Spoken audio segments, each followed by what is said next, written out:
আসসালামু আলাইকুম ওয়া রাহমাতুল্লাহি ওয়া বারাকাতুহু ইন্নাল হামদালিল্লাহি ওয়াহদাহু ওয়াসসালাতু ওয়াসসালামু আলা রাসূলিহি ওয়া আলা আলিহি ওয়া আসহাবিহি আজমাইন। সম্মানিত দর্শক শ্রোতা মণ্ডলী, কাছের কিংবা দূরের, দেশের কিংবা প্রবাসের, যে যেখান থেকে আমাদের সংক্ষিপ্ত সময়ের অত্যন্ত চমৎকার আলোচনাগুলো উম্মতের সুন্নাহ ইউটিউব চ্যানেলের পক্ষ থেকে দেখছেন, তাদেরকে অসংখ্য মোবারকবাদ জানাচ্ছি। সম্মানিত দর্শক শ্রোতা মণ্ডলী, আমরা আশা করছি আপনারা আল্লাহ রাব্বুল আলামিনের মেহেরবানিতে অনেক ভালো আছেন, সুস্থ আছেন। আমরাও আল্লাহ তাআলার মেহেরবানিতে অনেক ভালো আছি, সুস্থ আছি, আলহামদুলিল্লাহ। সম্মানিত দর্শক শ্রোতা মণ্ডলী, আপনারা জানেন আমরা সমসাময়িক বিষয়গুলো নিয়ে আপনাদের সাথে কথা বলার জন্য ক্যামেরার সামনে এসে মাঝে মাঝে দাঁড়িয়ে থাকি। আজকেই বর্তমান সময়ে সামনে আমরা কুরবানি চলে এসেছে। একজন ব্যক্তির প্রশ্ন এসেছে আমাদের কাছে যে একজন ব্যক্তি সর্বোচ্চ কয়টা কুরবানি করতে পারবেন? একজন ব্যক্তি কি একটাই কোরবানি করবেন, নাকি দুইটা করবেন, নাকি তিনটা করবেন, নাকি একাধিক করতে পারবেন? সর্বোচ্চ কতটি কুরবানি একজন ব্যক্তির পক্ষ থেকে করতে পারবেন? এই বিষয়টি আমরা জানার চেষ্টা করব ইনশাআল্লাহ। সম্মানিত দর্শক শ্রোতা মণ্ডলী, চলুন আমরা দেখে আসি রাসূল করিম সাল্লাল্লাহু আলাইহি ওয়াসাল্লামের জিন্দেগির কিছু ইতিহাস। রাসূল করিম সাল্লাল্লাহু আলাইহি ওয়াসাল্লামের জীবনী যদি আমরা দেখতে যাই, হাদিস শরীফে এসেছে আল্লাহ রাসূল সাল্লাল্লাহু আলাইহি ওয়াসাল্লাম বিদায় হজের সময়, রাসূল সাল্লাল্লাহু আলাইহি ওয়াসাল্লাম বিদায় হজের কুরবানির দিন তিনি 100টি উট কুরবানি করেছেন। সুবহানাল্লাহ। সম্মানিত দর্শক শ্রোতা মণ্ডলী, শুধু তাই নয়, রাসূল সাল্লাল্লাহু আলাইহি ওয়াসাল্লামের সাহাবা আজমাইনরা বলেন আল্লাহ রাসূল সাল্লাল্লাহু আলাইহি ওয়াসাল্লাম সেই দিন 63টি উট তিনি নিজের হাতে জবাই করেছেন। সুবহানাল্লাহ।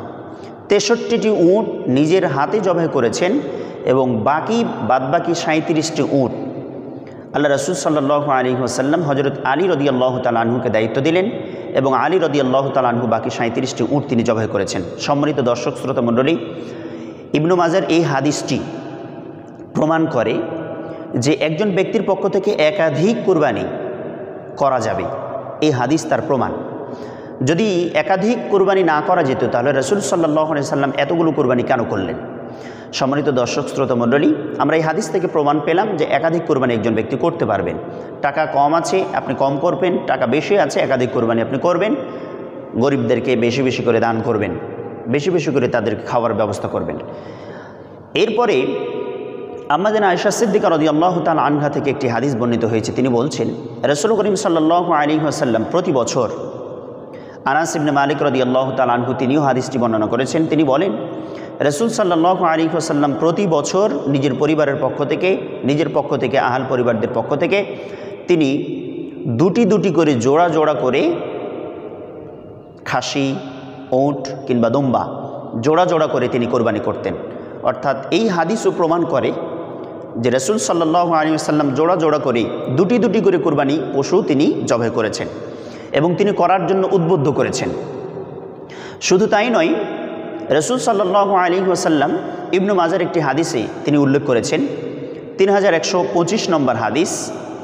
তিনি বলেন রাসূল সাল্লাল্লাহু আলাইহি ওয়াসাল্লাম বলেন, একজন সাহাবী এসে বলছেন যে আমরা রাসূল সাল্লাল্লাহু আলাইহি ওয়াসাল্লামের সাথে আরাফার ময়দানে অবস্থান করছিলাম। সেই সময় আল্লাহ রাসূল সাল্লাল্লাহু আলাইহি ওয়াসাল্লাম সাহাবা আজমাইনদেরকে ডাকলেন, ডেকে বললেন ইয়া আইয়ুহান নাস ইন্না ফি কুল্লি আহলি বাইতিন, প্রত্যেকটি পরিবারদের জন্য, ইন্না ফি কুল্লি আহলি বাইতিন ফি কুল্লি আমিন আযহিয়া, প্রতিটি পরিবারদের জন্য, প্রতিটি ফ্যামিলির জন্য প্রতি বছর একটি করে কুরবানি পশু জবাই করা জরুরি। সম্মানিত দর্শক শ্রোতা মণ্ডলী, আমরা যদি এই হাদিসগুলো বিশ্লেষণ করি, এই হাদিসগুলোর দিকে তাকাই, আমরা স্পষ্ট প্রমাণ পাচ্ছি যে রাসূল করিম সাল্লাল্লাহু আলাইহি ওয়াসাল্লাম করেছেন, করতে বলেছেন এবং তিনি আমল করেছেন। প্রতিটি হাদিস আমরা প্রমাণ পাই যে একজন ব্যক্তি একজন পরিবারের পক্ষ থেকে, নিজের পক্ষ থেকে একাধিক কুরবানি করতে পারবেন। কোনো বাধা নেই, কোনো আপত্তি নেই, কোনো নিষেধ নেই। আপনার যদি টাকা বেশি থাকে আপনি উট কুরবানি করেন, একাধিক কুরবানি করেন। টাকা যদি আরও একটু কম থাকে, কুরবানি আপনি গরু করেন, একাধিক গরু করুন, কুরবানি কোনো অসুবিধা নেই। তার থেকে যদি আরও কিছু কম থাকে আপনি খাসি কুরবানি করেন, একাধিক খাসি কুরবানি করেন, 1 থেকে 10টা 100টা পর্যন্ত আপনি কুরবানি করেন, কোনো অসুবিধা আপনার জন্য নেই। সম্মানিত দর্শক শ্রোতা মণ্ডলী, আমরা এই হাদিস থেকে প্রমাণ পাচ্ছি, স্পষ্টভাবে প্রমাণিত যে একটি পরিবার অথবা একজন ব্যক্তি একাধিক কুরবানি করতে পারবেন, সর্বোচ্চ কতটি কুরবানি করতে পারবেন এর কোনো বাধা নিষেধ, কোনো সীমারেখা, কোনো সংখ্যা নেই। একাধিক কুরবানি করতে পারবেন, কোনো বাধা নিষেধ নেই। আল্লাহ রাব্বুল আলামিন আমাদেরকে আল্লাহ তাআলার নৈকট্য অর্জন করার জন্যই কিন্তু এটি একটি ইবাদত। সেহেতু নৈকট্য অর্জন করার জন্য আপনি যত বেশি কুরবানি করবেন আল্লাহ তাআলার তত বেশি নৈকট্য অর্জন করতে পারবেন, নিকটতম প্রিয় বান্দা হতে পারবেন। আল্লাহ তাআলা আমাদেরকে বেশি বেশি নৈকট্য অর্জন করার জন্য বেশি বেশি করে কুরবানি করার তৌফিক দান করুন, আল্লাহুম্মা আমিন। সম্মানিত দর্শক শ্রোতা মণ্ডলী, উম্মতের সুন্নাহ ইউটিউব চ্যানেলের পক্ষ থেকে যারা আলোচনাগুলো শুনছেন তাদেরকে অসংখ্য মোবারকবাদ জানাচ্ছি। যারা সাবস্ক্রাইব করেছেন তাদেরকে ধন্যবাদ জানাচ্ছি। যারা সাবস্ক্রাইব করেন নাই তারা অবশ্যই ইসলাম প্রচার স্বার্থে উম্মতের সুন্নাহ ইউটিউব চ্যানেলটি সাবস্ক্রাইব করুন, পাশে থাকুন। জাযাকুমুল্লাহু খায়র। আসসালামু আলাইকুম ওয়া রাহমাতুল্লাহি ওয়া বারাকাতুহু।